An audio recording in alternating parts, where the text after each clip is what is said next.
Put your Cricut pen in the left and really press it until it clicks. Use the cable to connect your machine with the computer. Open the Cricut program, and in the meantime you can place your paper and map in the plotting machine. Use the wheels for correct placement. Open the image you need in your designer space. It will be uploaded without the background. Choose a new project with the image and start to design while shifting and resizing your model.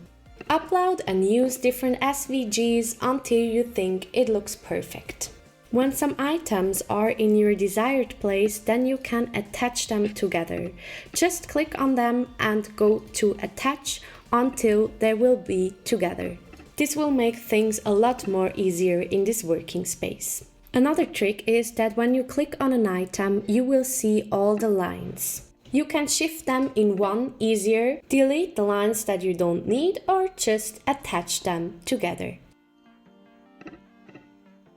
When you are finished, don't make it yet, because you would have the wrong measurements.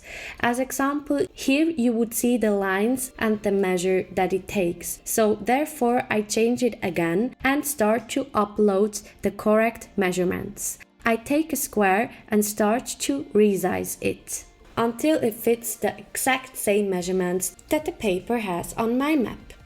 I will change the color and put it in the background so that I can again resize my card.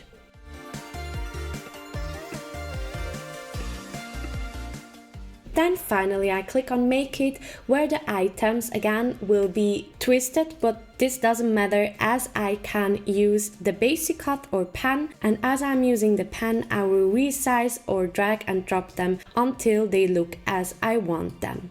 After that I have to choose the correct material. This could be copy paper, or I can search the material that the pen can work perfect. You can also type in the material that you are searching for, as I am.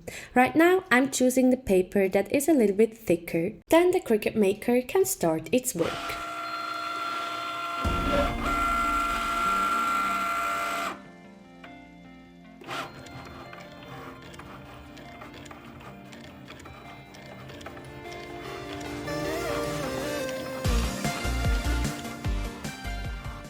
I'm finished and proud with my first card.